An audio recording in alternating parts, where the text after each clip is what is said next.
Adler Oaks gives 2 awards a year to the Sound Espressivo. It's called the James Adler Audience Favorite Award. And I do not participate. Thank you for putting that up. I don't vote, folks. I don't want to have a say in who earns the award. That is an online competition, but I'm on the stage of Carnegie Hall. It was a Wild Recital Hall at Carnegie Hall with Dr. Anna, and we discuss it, and I invite the audience to vote to make sure that they participate and that they have a say in the award. And it was so popular that we also created the J&S Silver Medal Award. It's the James the Scott Silver Medal. So this way, people who earn, it's up to the judges for these competitions, but for the online award, it's very important that, in my way, Adler Oaks is giving something back.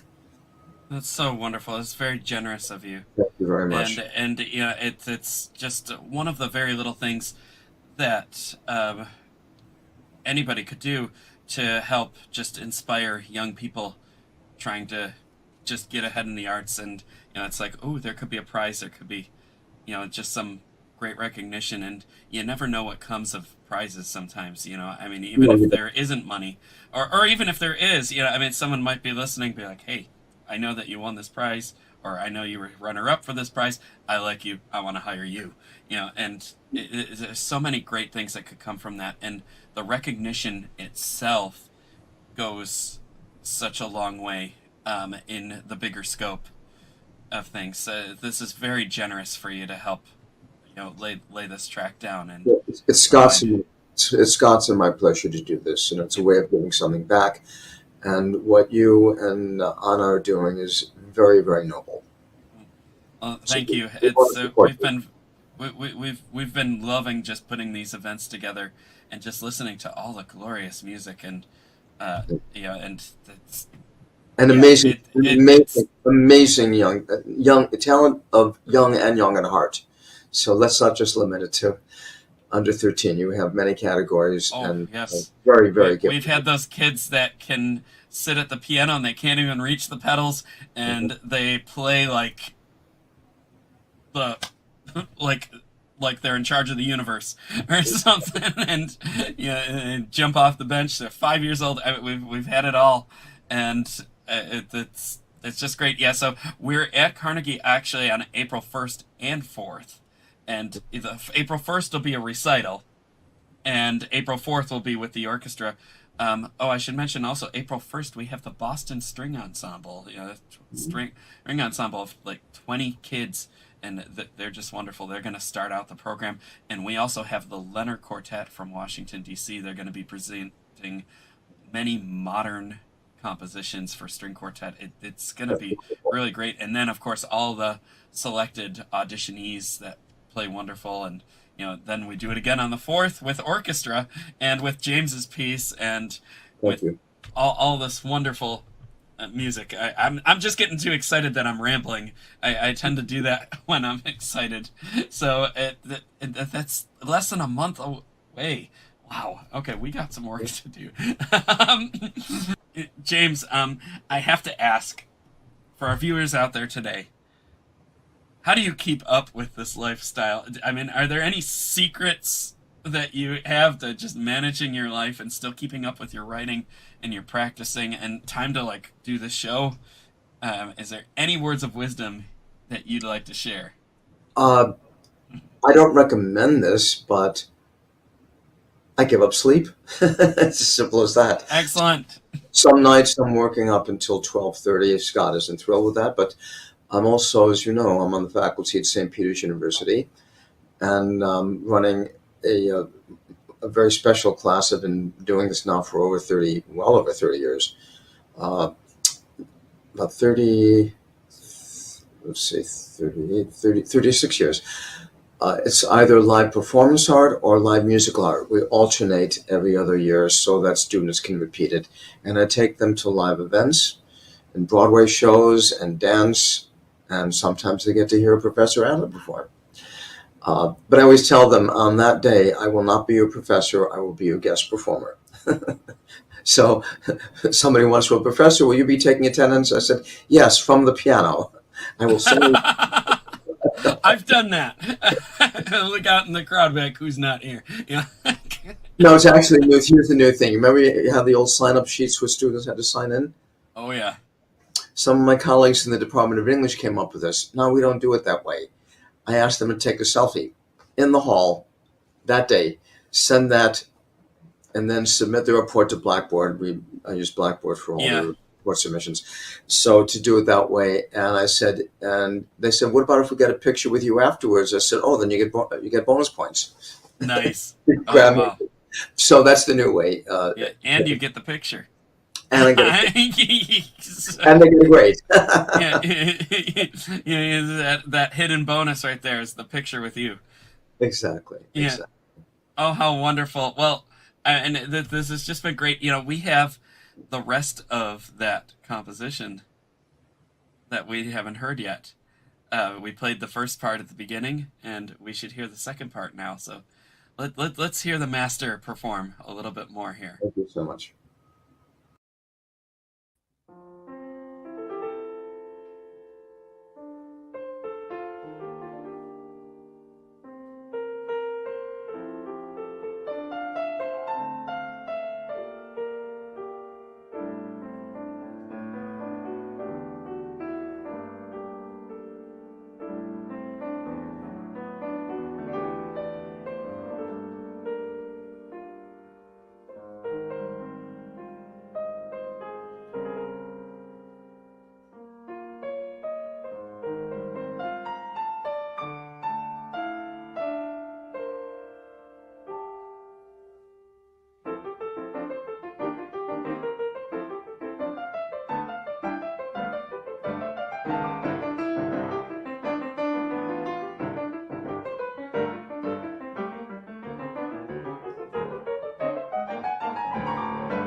So it's time for me to introduce Anne de Boysson, our featured guest for today's program of music and musicians around the globe. After a childhood shaped by travels, Anne de Boysson quickly moved towards composition. She is a winner of the first prize at the International Competition Music and the Earth in composition in 2013. She received a state commission from France for a quintet for cellos as part of the commemoration of the centenary of the 1914 through 1918 World War. This piece was created in presence of more than 80 UNESCO ambassadors. And then she received another state commission from the Army Brass Band, who performed at the annual gala concert of the Land Forces 2018. She's a winner of numerous residencies highlighting composers in France, Israel, Belgium. She had a chance to regularly be invited to festivals to participate in professional meetings as a jury member, and has composed music for some 50 audiovisual projects, including a feature film, The Taste of Apples is Red, and we will hear a clip of that music in our today's program. She won numerous awards and special mentions in many film festivals. And in 2021, she released her second album entitled Fusion. And again, we'll hear a little bit of a presentation from that album. These are all her own compositions. She also regularly performs in the recitals all over Europe and France, Switzerland, Germany, Sicilia, Sardinia, and many other countries as a pianist and a composer. And together with her fantastic sister, who is a violinist, and we'll hear some of their duo today as well. And just a week ago, I was privileged to hear Anne's fantastic composition, Metamorphose, performed no other stage but at Carnegie Hall, and it had a great success at Carnegie Hall, was received by the audience with great warmth, and performed by a flutist from Austria and a harpist from Juilliard. Now, I would like to invite Anne to join me in the studio. Anne, it's a great pleasure to have you with us. Welcome. Thank you for taking time and joining us from France. Thank you so much for this introduction, Anna. Thank you. I'm so excited to be there. It's so nice. Wonderful. And I have so many questions which I want to ask you. As a very successful and very young composer, that's a dream come true for many people. So first of all, this was such a great success of your piece at the Carnegie Hall. I was there. The audience was on their toes the entire time. The performance was beautiful. I wanted to ask, why did you select this particular piece, the Metamorphose, to be performed at the Carnegie? Oh, it's a good question. Actually, Metamorphose has a special history because it was a piece that was commissioned, ordered by the flutist Elisabeth Möst, who played at Carnegie Hall I met her. ago. Yeah, exactly. She's a wonderful flutist and such a nice person. Fantastic. It was such a great pleasure. Yeah, fantastic flutist. Yeah, we know now for quite 4 years. And yeah, so she commissioned this piece 2 years ago. And it was performed as a world premiere in the wonderful church in Austria. And this church was fantastic. Church, and I remember, with a fantastic stained glass. So it was in Salzburg. And composing this piece was a full joy to me, and very, very emotional experience. And with this piece, I try to explore different kind of sounds and different way of playing, as well with the flute as well as with the harp. And so yeah, when Elisabeth sent me a few months ago the flyer of the Progressive Musicians competition, it was absolutely obvious that I had to select this piece. That's wonderful. I heard, yes, there are some new techniques of playing the flute and the ensemble with the harp, but I believe there's also like a program of the piece. It moves from one movement to the next one. Can you tell us a little bit about that? Yes, it's actually constructed like a story, and you have the torment, the torture with some difficulties in the second movement, and the third movement is like the hope, the joy, and an inner dance in the feelings. Fantastic. It was very interesting. The title really carries the story, and it was really good to have the title corresponding so closely with that piece so people could understand what the changes are about. Mm-hmm. Yeah, exactly. And what I love is to tell a story and to fully, when I compose, one of the main features of my own musical composition and words is to fully immerse in the experience of the atmosphere and ambience. So I like to enter in my own mood. I'm telling a story in my mind, and I'm just telling the story in my music, And you sure do. And I want to congratulate you with your piece being selected for the performance at the Laureate's Gala concert at Carnegie Hall. Because, the entire jury, I'm not part of the jury, but I know the results. The entire jury voted yes for your piece. There was not even one maybe in there. Oh, that's so nice. And everyone so nice was so impressed with that composition. Yeah. Thank you. Yeah, I composed this piece with all my heart, and so it's really great to hear that. Thank you so much. Yeah, and I don't know if you were, but as a composer, you were also entered in the pool of candidates for the Adler and Adler Oaks Audience Favorite Award. We don't have the results yet. We will be announcing them this Sunday. So stay tuned. You're in the pool of that, and the audience already made their vote. The voting is closed, so we'll find out. I can't wait to find out who won. I want to show our audience a little clip of the fusion where I believe you perform with your sister. Exactly. Yeah, exactly. Let's watch this clip. Perfect.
I would like to offer you to watch a clip of another composition by Anne.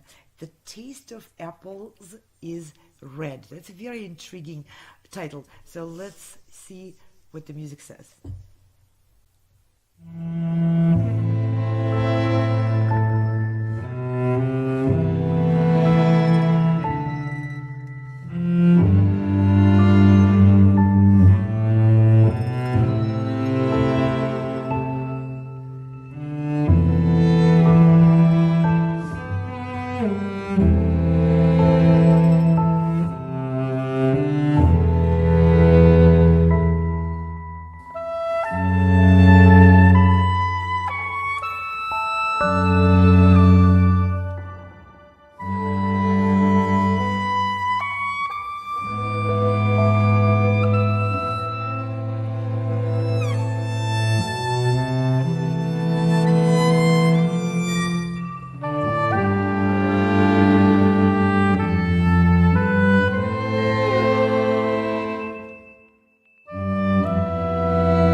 Thank I you. also want to ask you a little bit about the practical side of things. You're not just, I don't want to say just, you're a fabulous composer, but you're also a successful composer. And you're also a very young, successful, fabulous composer. And for a lot of people who really love music, love composition, it's always a difficult question of dedicating a lot of time to the profession and not knowing what, the practical outcome is going to be of it. So you get a lot of commissions and a lot of opportunities to make your music not only beautiful, not only yours, but also serve the purposes of collaboration, and hopefully you get paid for at least some of it, building your career. So I want to ask you how you do that, and what would you recommend to others who are maybe stepping on that path or considering that path, maybe possess a great talent, but people who want to know how to also manage their careers so that it is successful. Yes, it's a very, very important question, and I would say, I think as a composer, it's important, it's very good to have more than one string in your bow, and that's why I'm a composer for the stage. I compose a lot with for my sister and I, and perform a lot. Because it's a way to share your music, to share your composition, to be recognized, and so on. I'm also a composer for films, as you understand, and it's another kind of way to be recognized. And yes, I think the most important thing is to meet people, to participate to composition also, because it's a very, very good way. Like now, it's a fantastic way to be recognized, to be seen, and this is important. If you are in your bedroom, nothing is going to happen. So it's very important to share your music and to be not shy with that. I remember when I was a kid, I started composing when I started the piano. For me, it was my way of talking, and I was a bit shy. It was my secret garden at the beginning, and now when I see the joy I can share and the joy it could be to listen my music, it just gives me the energy to continue and so on. So yes, I mean, of course it's a difficult path, and you have to be patient, you have to be curious, to always to be persistent. To be resistant. Yeah, you're right. To be resistant And persistent. And persistent. It's very important to be persistent, because yes, I'm young, but I'm on the composition market for a long time, and I never give up, never. And it's very, very important, because but for that you have to be completely passionate with the composition. It's very, very important. Otherwise, you have to stop. It's not worth it. The trouble is not worth it unless the passion carries you through. Yeah. What a wonderful advice to everyone. And you're so wise, and you're so experienced. And like you said, this is, I agree with every word you said. This is a great advice to everyone.